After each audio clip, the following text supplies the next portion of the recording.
Welcome back to the What Everybody podcast. Whoa, that groove has got us going. That's right, dancing right down Sunset Boulevard, taking it to our own backyard. Shaking into the one and only world famous Viper Room. That's right, the Viper Room. Is it haunted? We don't know, but we will try and find out. Joining us later to give us the inside scoop, Viper Room talent buyer Ashley Montgomery. So now's the time to sit back and grab your snake. A glass of Coors Light. Wait! They don't have it. Make it an Amstel. Kick your feet up and welcome Ryan and Jonny.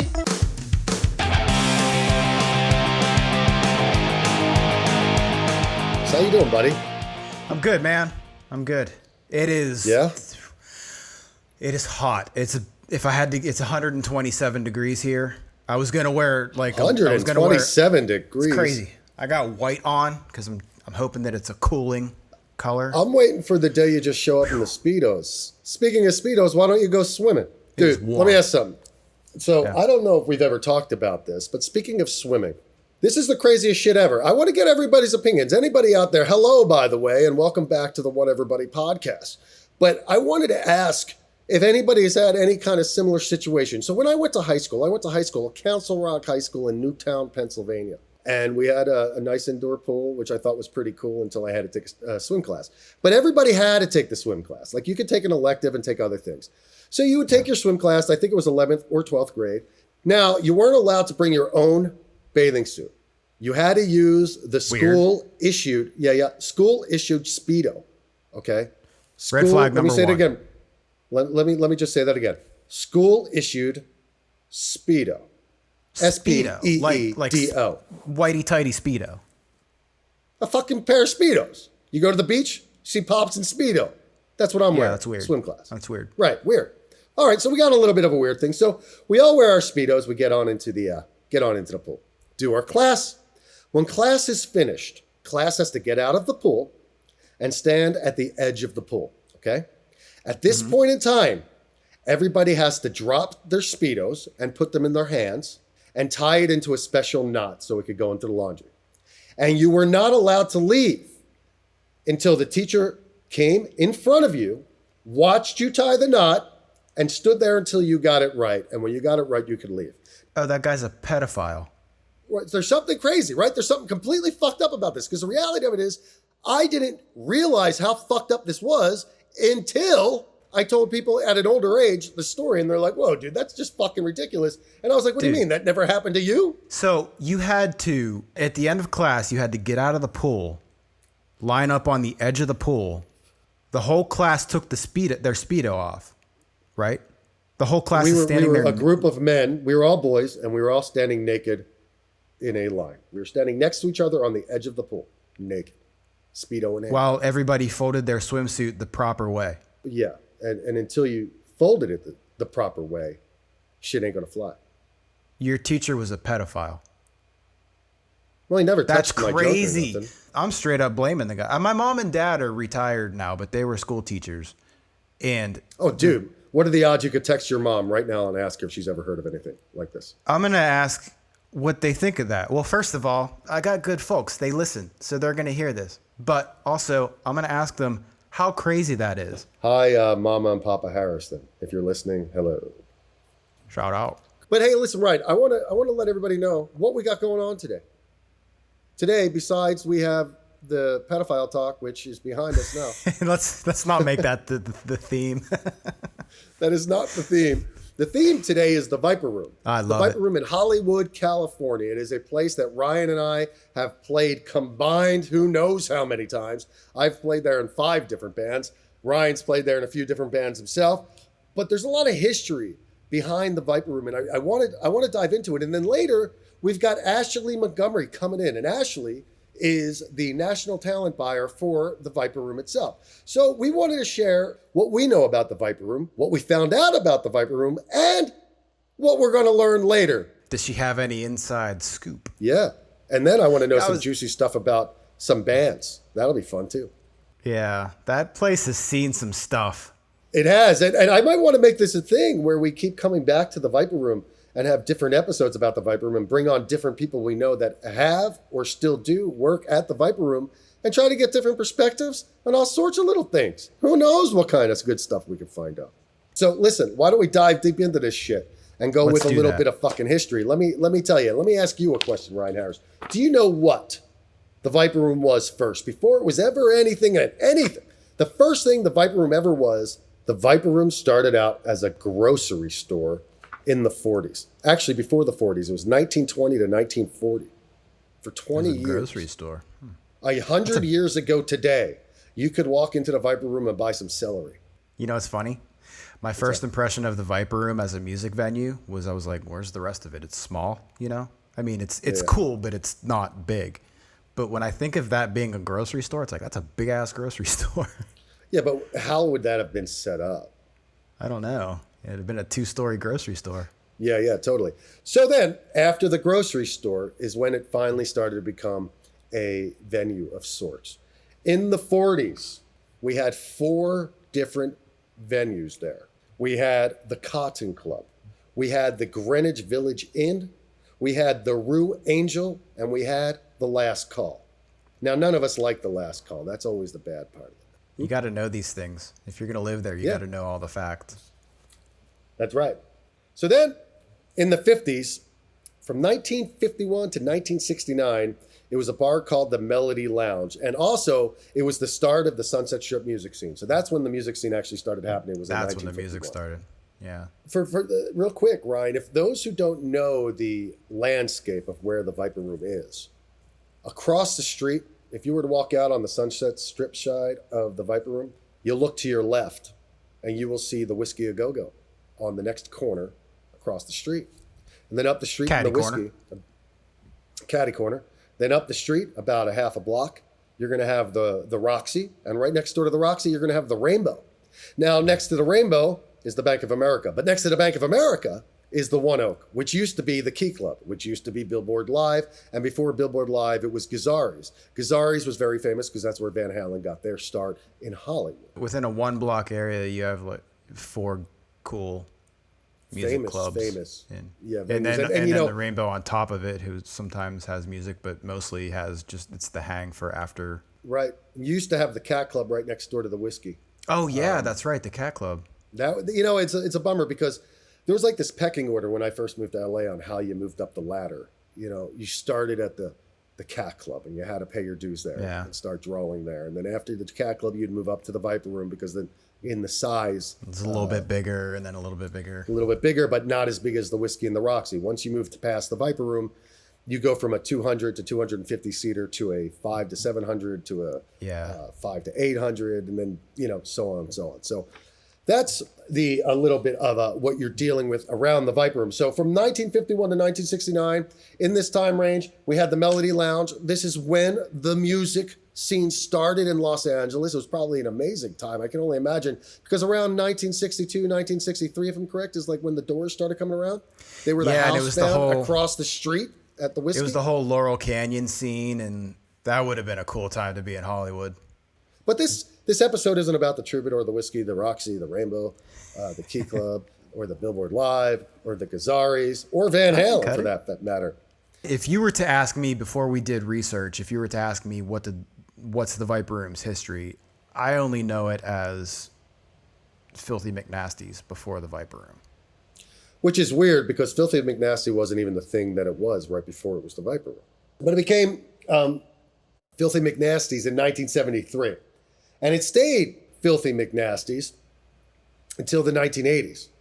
And in the 80s, this is when some cool stuff happened. I got to say, some of my favorite movies are from the 80s. And I learned some things of things that were filmed at the Viper Room before it was the Viper Room, when it was called the Central in the 80s. It was a jazz club in the Central. And all sorts of guys used to hang out there. John Belushi would hang out there. The Belushi. Emilio Estevez. Is that who it was? It wasn't Emilio. It wasn't the... I was like, Emilio! Emilio! No, it was Johnny Depp and Bruce Willis. Oh, yeah. And who was that guy? I just said his name and I totally spaced out. The point is, people used to hang there. That's when it became a hang. It came a hang, but they filmed movies there. Listen, one of my favorite movies from the 80s is Valley Girl. And there's a song by the Pimpsels called A Million Miles Away, where basically it's people on two opposite sides of the hill, blah, blah, blah, blah, goes to the nightclub and they're playing. I never knew in that scene it was filmed what was the Viper Room before the Viper, the Central. Now that you know that, does it look like the Viper Room? Because sometimes, movies, they'll make a place not look like it looks, or they'll... Well, we're going to find out right about now. Jonny, low tech, no tech. Yeah. Look how far you've come. You got a shiny new microphone. You're pulling up videos on the podcast. It's like... Right. I know how to hit record and... You know how to hit record. Spacebar stops. Huh? Yeah. It's just R. Yeah, hit return goes to the beginning. Yep. Yep. And then Command S saves, right? I'm remembering these things. Yep. Mm-hmm. The things that, and then you've learned export, in the year of a pandemic. Right? And look at this beautiful microphone. Like when you told me that I needed to get things to do a podcast, I felt like, oh, what an inconvenience. But like now I've come a long ways. We're legitimate now. Back to the podcast. Back to the podcast. All right, let's get back to the Pimpsels. It's totally sunset. Oh, it's totally. Coming off sunset, you look to your right. Totally it. So crazy now. Yeah. There's the bar. Same that spot. the beam in the middle of the room is... Oh, did you see it? I didn't see that. Where was it? Yeah, back that up. You can see that beam. Right there. Yep. Wow, dude, it's crazy. I wonder if Ashley even knows this happened. I love Valley Girl. That's like one of my favorite movies. I kind of feel like a sleuth right now. Why? Oh, because we're like let's line up the pieces. There's a support beam. I recognize that support beam. Totally, it's fucking crazy. I cannot wait to get Ashley on now. This is amazing. Yeah, like this is absolutely amazing. So, dude, in the 80s, after or while it was the jazz club, there was this guy who played at the Central all the time. He was like he never really made it big. I gather from what I've read, he's kind of like Tom Waits, and I guess he's kind of legendary. Kind of like who? Right? And Tom Waits, who also Tom Waits. along with this guy, this guy's name is Chucky Weiss. Chucky Weiss was a musician who played at the Central all of the time. Chucky Weiss, I guess, everybody knew him. And Chucky Weiss apparently was like a famous in Los Angeles. And now at this point is probably famous elsewhere because he did some cool stuff from what I know. I don't know what it was exactly. I didn't dive that deep. Anyway, Chucky Weiss talked to Johnny Depp. And Johnny Depp was convinced, along with Chucky Weiss and Tom Waits, to turn the Central into a rock club. So then Johnny Depp, at that point, he gets into a bidding war. Do you know who he gets into a bidding war with? I do, because we researched. Johnny Depp outbid the Terminator. Arnold Schwarzenegger was trying to get in on the Viper Room. Why it wasn't the Viper Room then? He was also Kindergarten Cop. How could Kindergarten Cop become the governor in the same lifetime? It's weird. No, I don't think that's the point. No, the point is that Johnny Depp, for a whopping $300,000, outbid Arnold Schwarzenegger for the Central, which then became, in 1993, motherfucking 93, the Viper Room. The Viper Room. Boom. And there we are. Who was the inaugural musical performer at the opening of the Viper Room? Tom Petty and the Heartbreakers was the first musical guest. And hey, real quick. We have a friend that was asked to do some stage work, redid some of the wood on the stage, and he gave me a piece of the old stage, and I want to show it to you. You have a piece of the Viper Room stage, is what you're telling me. I got a piece of the Viper Room's old stage, and I put a picture of me on there because I'm kind of vain like that. Check it out. That's cool. The old stage. That's the stage that Tom Petty and the Heartbreakers played on. That's pretty cool. And you know what's even cooler? Interesting. That's the same stage that Johnny, you played on. and all of us. Yeah. So along with Valley Girl, they filmed parts of the movie The Doors there. Be Cool with John Travolta. But my favorite, because this is the best rock and roll documentary ever. If you guys have not seen the documentary Dig, is about the Dandy Warhols and Brian Jonestown massacre. It was filmed over 7 years. And the girl was like I think she was like a college filmmaker or something. And she made a documentary and she started by following the Brian Jonestown massacre. And they introduced her to the Dandy Warhols, who were from Portland. Brian's Jonestown was from LA, Dandy Warhol's from Portland, but they met playing gigs together in San Francisco. And they just became like this like band, these two bands that were like on the same path. They were both the biggest bands coming up, and they were both doing two different things, but they could play together. One was more popular than the other.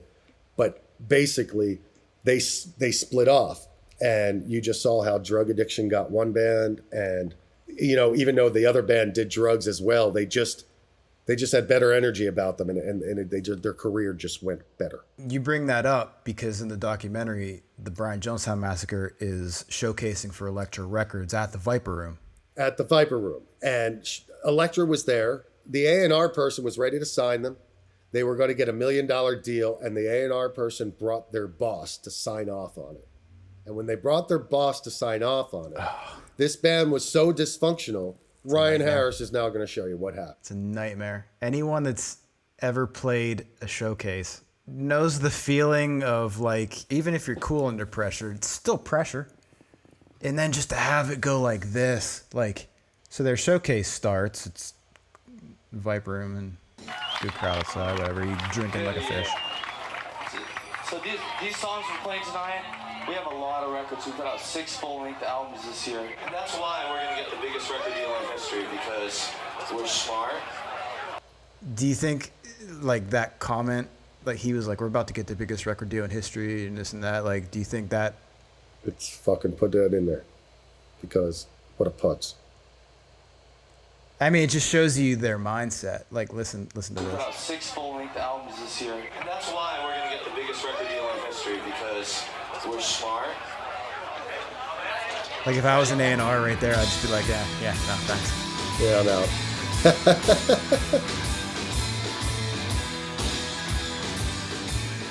Now, if Anton thought that anyone screwed up during a song, he would immediately correct them. I hate that, man. Yeah, it's Humiliation on stage. Not cool. I've yelled at bandmates who have done that to me. Oh, it's a nightmare in the middle of... Hey,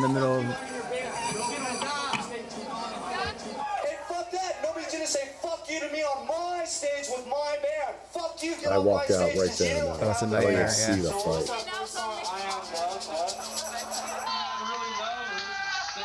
Like, I don't care how... Actually, if I was the A&R guy, I might even stick around just to be like, man, you guys just blew it.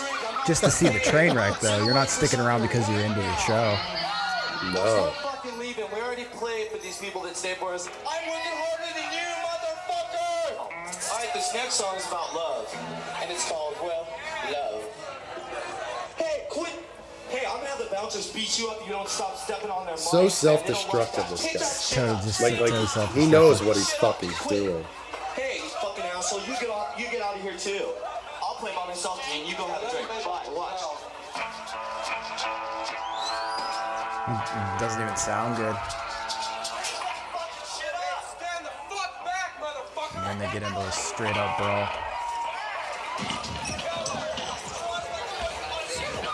I hope they kicked his ass. He deserved it. That guy's a fucking asshole.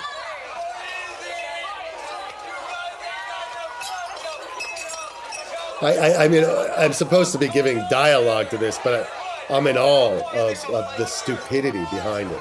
It's like kills me. Like, you can't hold it together for 45 minutes. Just ruin it. Like all of them right there. Just like doing it. Put my sitar. You okay, man? Yeah, I'm okay. Should have broken his nose. Is that blood on you? Yeah, From where? from Your people's hand. faces.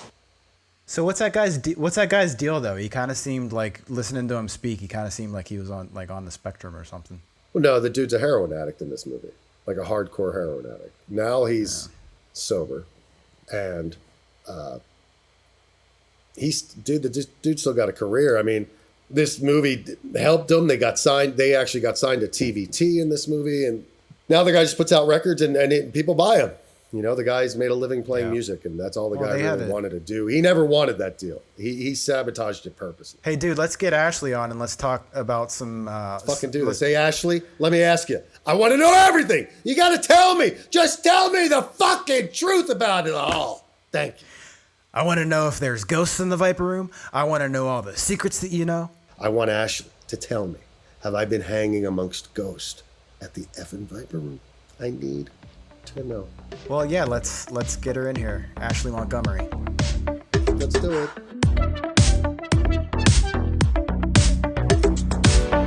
All the way from her temporary stay in the most honest sports city in America, Houston, Texas, Ashley Montgomery. Hello, darling. What's going on, guys? Look at that. Your nice setup place looks she's in. fantastic. I like it. It's a nice looking place. She looks better than we do. I know. This We is my mama's try. house. This is my mama's house. Let's don't Mama's lie. got a nice house. Yeah. Dudes, like, I freaked out. So I'm in Houston right now, and I'm sorry about my appearance. It is so fucking humid right now. Like, you I can don't feel envy it this. in the house. Yeah. So do you live there or are you just visiting? Oh, just visiting. But I am not built for this fucking humidity. So right before we got on here, I was texting with Ashley and she told me she was watching men play with balls again. And Nice. so Yeah, she's obviously a sports fan. So that makes me want to ask you, Ashley, are you an Astros fan? I'm actually going to the game today, right after this. That leads me to, so are you also a cheater? Yes, I am. Shout Shots out. fired. All right. Shots At least fired. she owned it. She owned it. Boom. Here's the thing about this, and like I read this, and like everyone in Houston feels the same way. It's like 2017 when the Astros won the World Series was such a freaking shit year for Houston. That's when Hurricane Harvey happened, and like, oh my God, I might get emotional. I'm so sorry.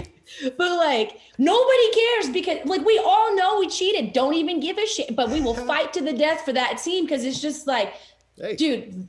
I'll say And this. plus, go on. Take Hurricane Katrina, and then the Saints win the Super Bowl, and that financially helps the city.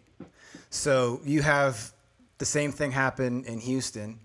Yeah. You have a cheating ass baseball team, but they win, and it helps the city. So in the long run, I'm in Pittsburgh right now, and we have the Pirates, and I would give anything for them to cheat. I would give anything for them to win 2 games in a row. Here's what I think is so funny is they get caught cheating and they're about to go on the Walk of Shame tour to every stadium in baseball. And then the pandemic happens and they totally get And they out get of a it. pass. They don't have to deal with it. It's amazing. I want to say thank you for joining us. Thanks for asking me, you No. guys. This is so awesome. Yeah, we thought about it. Like, we like to be diverse. Well, I saw you guys had interviewed Dusty, and it's so Yeah. funny. So I was watching on the YouTube thing, you know, you got the cute little pictures and everything. And Dusty's, I was like, is he wearing a shirt? Please tell me this man is clothed. What is he doing? What? And then- I didn't even take notice. Is he wearing a shirt, Ryan? He is wearing a shirt. I ask all the guys to go topless. And then it reminded me, I was like, oh, fuck, I've got to text Dusty back. Like, he texted me like 2 weeks ago, seeing how Viper was doing and, you know, the whole scenario. And I was like, at that point, I was like, oh, no, what's going on? So I didn't we text help him business back. get done. You see that? The Whatever Buddy podcast is helping shit get done. So we thought it'd be really cool to bring you on because we travel a lot overseas, and the Viper Room, you know, outside, we're in LA, so we're in our bubble, so we don't realize what the Viper Room is to other people around in this country and in the world. And it's pretty cool, and it's pretty a neat thing that we're all part of. So Yeah. we did some research, and we dived into some stuff that we want to get into. The background of the Viper Room. Yeah, we're gonna start it off there with, like, tell us about your day to day and stuff there, and we'll go there. We'll start with your day to day. Well, I'm the booker. I like to wrangle the kittens, and I'm in charge of Perfect way basically of saying like it. Yeah. I wrangle the kittens. I make them sign on the dotted line and make sure they show up in time and they're well taken care of. And it's interesting. So I'm in charge of like the calendar and seeing who, you know, putting together lineups, which is really awesome because that's one thing I'll say. Working at 2 different venues, like Warehouse Live, is just completely different. Warehouse to the Live Viper is in Room. Houston, Texas. Yes. In case and nobody Yeah. picked up on that. Yeah. So then but I live in LA and I also work at Viper Room and I'm in charge of like the calendar and booking and stuff. But what I really like about Viper Room the most is that like you can just do stuff at Viper that you can't do in other venues. Like you can kind of, and what I mean by that is like nothing bad. Well, I mean, you could if you wanted to, I guess, but I don't know. I'm not here for that. Allegedly. But it's allegedly, you can allegedly do stuff. But you can piece together these shows that normally wouldn't happen. You know what I mean? Like you don't have to buy like a package tour or something like that. Like it's actually very rare that we do that. Do they buy more package tours or do they do more individual? We do individual lineups at Viper for sure. And I think it's actually kind of better that way. Like I prefer it because you can kind of get creative with things and you can, you know, bring bands together that maybe wouldn't have a chance to be playing on the same bill. Right, you know? Right. Totally. Well, that's a good way to lead into your best experience with the national act that has come to the Viper. Oh man. Okay, so my favorite is still to this day, and this is kind of like, I don't really fanboy often, but I mean, it went back to like 10-year-old like me being in my mom's living room and seeing. Would that be this living room that we're in now? This is actually this is the addition. The living room is up front, but it is in this house. But we were watching TV, and this was back in the day when concerts were still being advertised on TV. And I just remember there's like sitting there and this black and white video pops up and it's like Astro Arena, Faith No More, Helmet. And I was like, Mom, I want to go to that. I want to go see that. And she was like, absolutely not. You're 11. So anyways, when we booked Helmet, and I remember like I was at that point in time, like I was still doing marketing. I don't think I was doing booking yet. I'm pretty sure that Dale had booked them and, you know, they played Viper a whole bunch of times, but it was like my first time seeing him. So I was super excited. I let them in the door and like, you know, made sure they were okay. And like, just seeing, I was like, and I told Paige this, like we're friends now, but I told him, I was like, so I have to tell you this story. And so I told him like the freaking Faith No More story. And he's like, oh, you're just this cutest little thing. And I'm just like, oh my God, this is so weird. But he's just like super cool. Still, that's one of like my favorite freaking things, but also something that I booked. And this was like, I don't take pictures with people. Like I said, I don't usually fanboy out, but I had booked Whack Rat, which is like a side project of one of the guys from Rage Against the Machine. And dude, it was wild. So their manager had come up and was like, hey, Zach's not here yet. Can you wait outside the front and just let him in the door real quick? We'll all be over here. And I mean, like, it was wild because Chris Cornell was there. It was like Tom Morello showed up. Chris Rock, of all people. And Chris Rock came up to me, he goes, yeah, I'm just waiting for my buddies down the street at Book Soup. And I was like, okay, cool. He's like, you can't miss him. He'll be the only person with a Book Soup bag. Dude, it was Rick Rubin, like walks up. And I was like, Wow. I'm gonna have to get a picture with you. Yeah. Anyways, we were waiting outside and it was me and a buddy of mine and, you know, just chain smoking cigarettes, trying to look cool and waiting for Zach De La Rocha. Yeah, just like, whatever, man. This, one of the black SUVs shows up and drops off this guy. And he's just like, walks up to us and starts talking to us and starts talking to my buddy about his sneakers and stuff. And then it took me a second to realize, I was like, oh, fuck, that's Zach De La Rocha. And he goes, yeah, what are you guys up to? I was like, we're actually standing out here waiting for you. like what? So that was pretty cool. It's the best whenever you have this like vision of somebody and they show up and they're just like, yo, what up?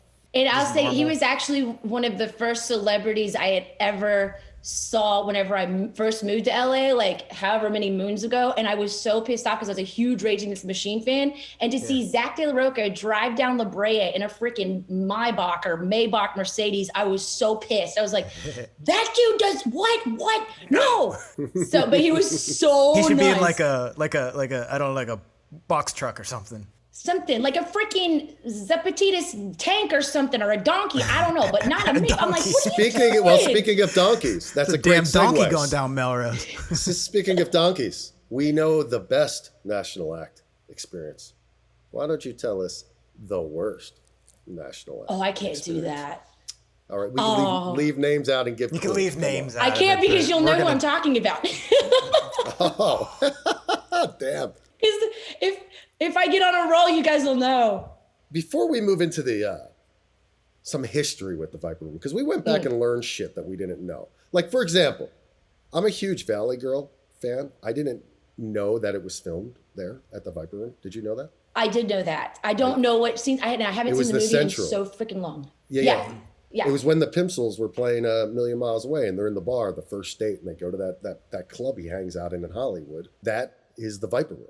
And I did not know that until last night. And Valley Girl is one of my all-time favorite movies. And I know that scene. So like, as soon as I thought about it, I'm like, wait a second. They were playing in a corner. And this, and so And we then went the back. pillars. Yeah. And the pillars are there. And it's crazy. Those Like, I had goddamn no pillars. idea. Yeah. Dude, and the Doors movie was filmed there. Scenes from Yeah. the Doors movie was filmed there. Yeah, And then, of yeah. course, Dig, the documentary, which is just classic. The whole fucking fight scene. You know? That's people ask me all the time if there is like one band that I could book at Viper, and it's Brian Jonestown Massacre, just because of that. I'm like, I know you seen Dig, buddy. I'm sure they have, but have they played there since that? Nope. No? Nope. I'm sure it brings back bad memories. They lost millions of dollars that day. Well, it's funny because I got into it, like Anton and I, like this was years ago, we're actually texting, like DMing each other through Viper's Twitter before. And he was like, no, like I'm living in like Belgium now and blah, blah, blah. You know, it's kind of a weird dude or whatever. Yeah, and he was in Iceland at one point. He was living in Iceland too. Yeah. So anyways, I was like, fuck this. I'm going to the agent and all this. And literally, I mean, it's been an ongoing thing. I text or I emailed their agent 3 times a year. And I've done that every year for the past They're just not 6 interested, years? or he just doesn't come to the States. It's just because they're all over. They live in all different places.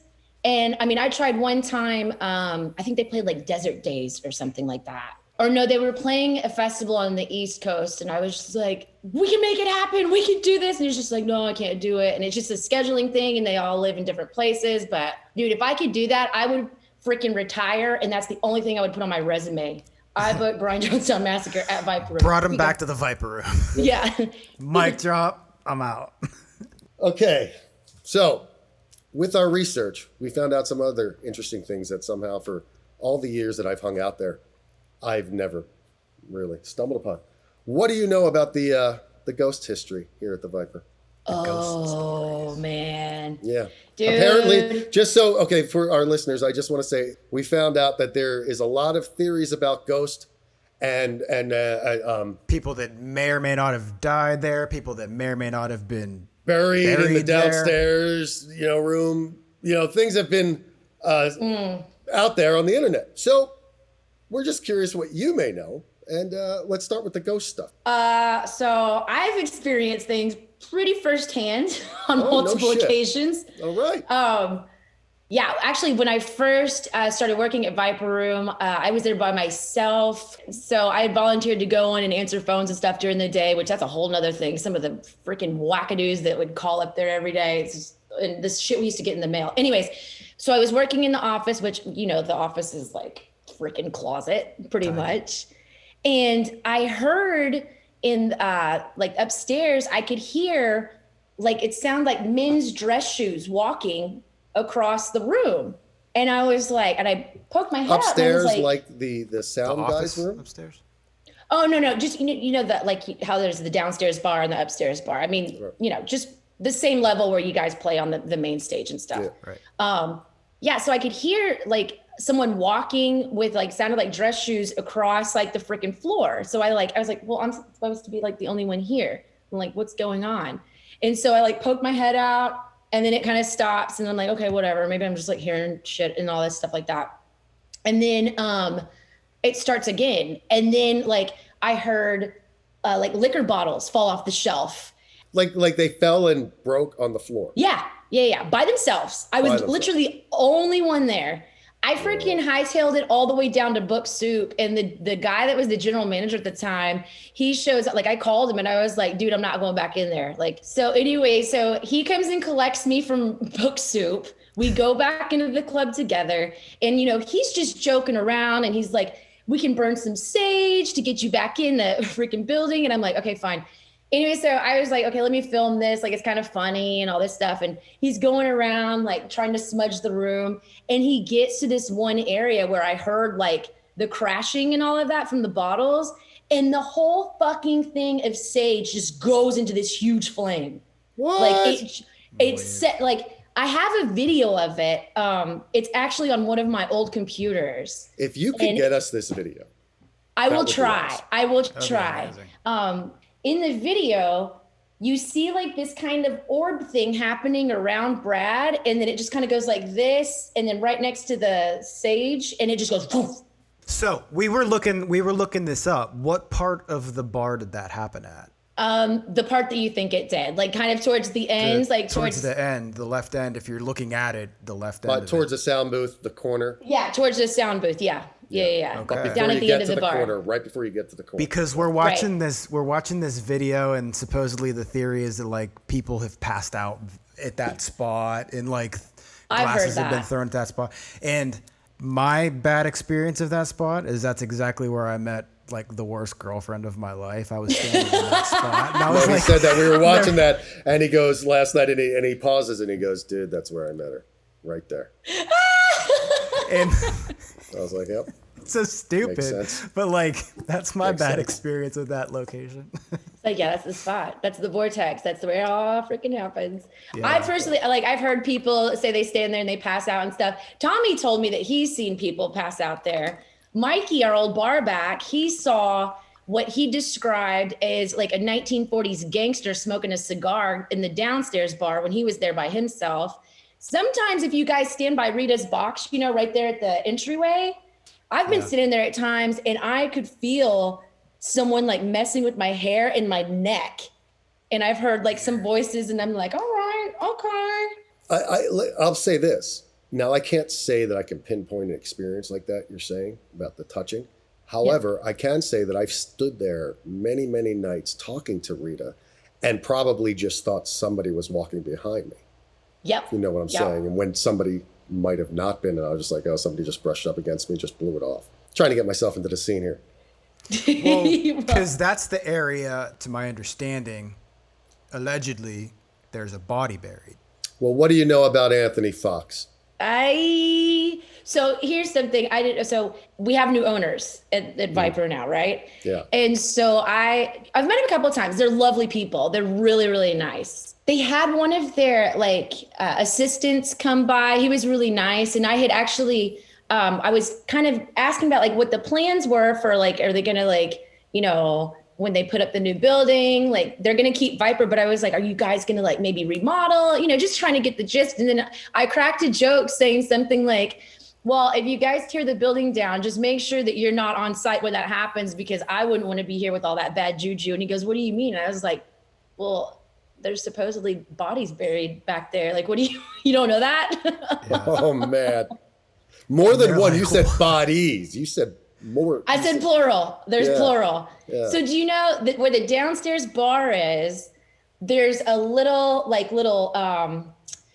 it's a room, but you have to like kind of crawl down in this hole to get to it. Don't quote me on like the exact location, but I do know like it's definitely like a cubby. I've seen it before, and I kind of like crouched down and kind of went towards it. Then I got to a certain point and I was just like, I gotta stop. Like this is too scary for me. This Anthony Fox guy like owned a place with Johnny Depp. Yeah. And the guy's supposed to testify, and he goes disappearing the day before he's supposed to testify. Let's clarify for the listeners. I was not there at this point in time. This is all hearsay. And like, you know, you hear you hear so much shit about that place. And you're like, well, I mean, it could have happened. I don't know. The fact that I don't buy they buried him there. I think that's like a fucking Al Capone buried a Giant Stadium fucking thing too. It's like come on now. It's just, also, of the number one place that they're gonna look whenever somebody comes up missing, it's the place that he owns. I think if there's anyone buried there, it's someone from back in like the freaking 40s when they were like mob shit. Yeah, it's like mob shit type stuff. So that's my personal opinion. Can you arrange for Ryan and I to be able to spend the night in there with the ghost? Dude, you know what? I have told so many people, I'm like, if we could come up with something to have like a lock-in and we could charge people to stay overnight, they would totally do it. It'd be packed. Yeah. But I don't want to do it with others. Like I want to do it. Oh, no. Like for you guys, it'd be different. Like, come on. Maybe we could just set up the podcast in there. Yeah. Okay. Now, we like to have games here on the Whatever Buddy podcast. Ryan, would you like to explain? You want to explain? Yes, I would like to explain. So We're going to throw some questions at you, and the point here is that the first thing that comes to your mind, we just want you to spit it out without thinking. First thing that comes to your mind, go. Oh, no. Right. That's where we're coming. So I'm going to go first. Okay. At the end of a night at the Viper Room, Bushmills versus Jameson. Oh, Jameson. But when it comes to shots, I'm a classy lady, and I sip my shots like mini cocktails. Yeah. Smart. Makes sense. Got to make them last, but yeah, I would do Jameson. Well, I don't even drink Jameson, and like everyone knows at Viper, like so I drink trash Coors Light. Like I like my trashy beers. Yep. I know my limits on it, which is like 24 of them, so it's all good. But they don't carry it there, so the running joke is I'll come in and I'll look at Tatiana or Tommy. I'm like, give me your finest, shittiest beer you got. What is that? That's what Amstel Light. Wow, classy place. That's the shittiest beer they got. All right, Rye, you're up. So the private room in the Viper Room is called Johnny's Room. It's where bands keep their gear between sets. It's where bands hang out before they play. It's where a little bit of mischief happens. And I want to know, have you ever made out in the private room? I don't, sorry guys, I know y'all are both musicians, but I don't shit where I eat. Like I don't hook up with musicians. It doesn't have to be a musician. I wasn't trying to say like. Oh, okay. Because I was like, that's why I'm still single apparently is because all I hang around is musicians. So we're just fishing for scandal. I have never hooked up with anyone in Johnny's room, but there has been some scandalous shit that I have seen, I've witnessed. I've been within very close distance. I'll tell you a funny story though about I won't say who, but there had been some musicians in there the night before, and Brad was trying to clean the place up. And on one of the, I think it was on like the fridge or something, there was a white powdery substance, and he was being such a weenie about it. So he was like, oh my God, what's that? And I just go over there and I go, oh yeah, it's speed. It's speed, everyone. It's fine. It's totally fine. You're like, saw this on Law and Order. Yeah, I was like, hold on. Let me get my SVU shit going on CSI. Oh, yeah, awesome. That's speed. That's speed, everybody. That's fine. Ryan, I want you to... For the record, we've never made out back there either, but we've seen it. Yeah. So nothing like that. I'm a virgin. We've seen it happen though. Ryan, I want you to ask this next question because that's your term and you can explain it better. Tell us a story. Did anybody ever come in there and just like try to rock star you? You know, like act the role, and you're just like, dude. Constantly. Yeah. All right, I'm going to wrap it up with the question of the day. Okay. I have something to share as well. The share screens make me nervous. Is this your car? For those listening and not watching, this is a 1970 Shelby Cobra. That is a bad car. This is actually, so my father and I, we are muscle car freaks. Yeah. My first car was a 1969 Chevelle. Nice. We still have it. We have a 1969 GTO black convertible. Nice. We have a this lovely Shelby. I mean, this is the latest addition to dude. Where do you get these from? Where do you? That is a bad car. Okay, so bad in the good dad. Kind of way. Oh, this car is a bad bitch. Like when I posted, that was the first day I got to like sit in it and drive it. And I was like, you know, have you ever like sat in a car and like the seat just hugs your ass perfectly? Like everything's proportioned and you're just like, this car was made for me. You know, it's funny because mine isn't nearly as cool. Mine's a 2020 Toyota CHR. I love it. I sit in there and it's great. Doesn't have the same kind of. Johnny's like, my Prius really hugs my curves. I'm going to just like move down in my seat now. Later, guys. See ya. Well, it's funny. So my dad, we were looking for some reason, like we'll probably end up with like a 69 Camaro at some point we were talking about. He's got a Buick. So my dad, he's originally like from Amarillo, and this is like the weirdest thing. So Amarillo, that's where the 72-ounce steak challenge is in Amarillo. The Big Texan, which my dad hates that place. Like, and everyone's like, oh yeah, Amarillo, Big Texan, tall Texan. He's just like, oh Jesus fucking Christ. But basically, it's amazing up there. There's like this whole car culture with all these old retired men that's happening. There's warehouses filled with all of these muscle cars. That's like awesome. Filled with anything you can think of, it is there. And you Can I think, hit you oh, up? I'm Like, just not even joking around. Like, can I hit you up? Because there's one that I'm looking for. Yeah, absolutely. Absolutely. Anyways, I got into it because I remember I did something when I was a teenager. I was grounded, but like my dad took me to the Blockbuster and I rented Dazed and Confused. Great movie. And Yes. I wanted the Chevelle, Matthew McConaughey's Chevelle. I was like, Dad, Yeah. this is what I want my first car to be. So I had to have been like 15. And Dad, like growing up, he had the 69 Stingray and we've had MGs and Mustangs and, you know, all this. I said, this is what I want. I want a freaking Chevelle. My dad bought this. He found one from a preacher in Plano, Texas. It was originally like this like baby shit green. And I just remember we went up there and we hauled that sucker back. He bought it for like $1,500 and we totally restored it together. Like my dad, his first car was a 69 Mach 1. And that's originally what he was trying to find to buy. And then he found the Shelby and he's like, all right, so we're doing this now. And I was like, I'm not going to complain. It's the cool. it's the perfect paint tone too, just the white with the blue. And it's like, I saw that picture and I was like, that's your car. But yeah, anything you guys like car wise, you need help like finding it. Like, dude, my dad. I want a Stingray. The Stingray you said like 68 to 72. yeah. That flatback Stingray. Dude, my dad can tell you anything and everything. Can find like you want a Stingray, he can get you one by 6 o'clock. Like it's like Papa Montgomery, hit me up. I need your help. he'll do it too. Anyway, Ashley, thank you so much for joining us. Thank you guys. fun. Honestly, this is so awesome. It was amazing. So awesome. And I'll get back to you on the freaking. I'm gonna start harassing Tommy about the overnight stay. I'm like, we Please. don't have anything on a Monday. Come on, Yeah, it'll let's do be it. fine. Ah, it'll be a good Do it on time. a Sunday night into a Monday. I know for a fact the place is haunted. It is fucking haunted. I don't give a shit. I believe it. The only thing about any of that, because I never knew about any of the haunting stuff. It just like talking about the history of the Viper Room.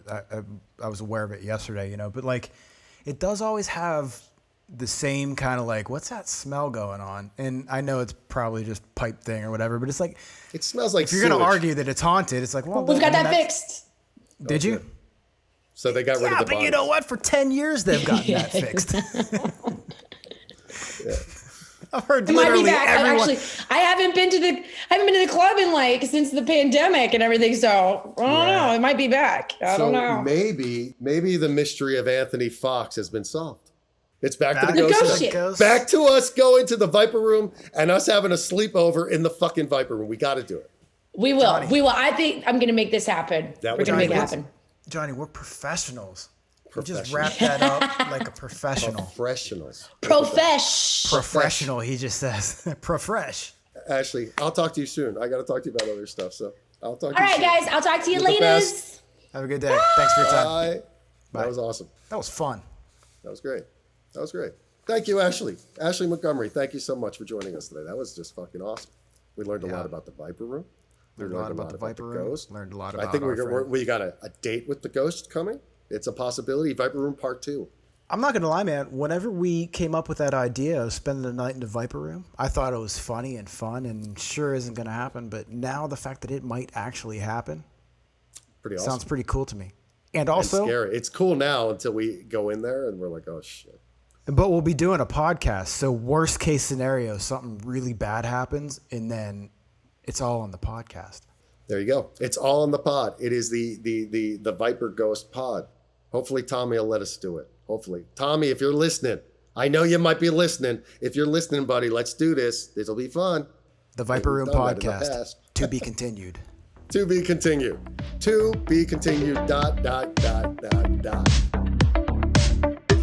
On that note, everybody, thank you so much for joining us this week on the Whatever Buddy podcast. If you haven't yet, make sure you subscribe, leave a comment, leave a rating, watch us on the YouTubes as you like to see it. There you go. Let's do it. I don't know what the hell I just said. I think I've lost my mind, Ryan Harris. On that you note, we'll have see to. everybody next week. See you next time.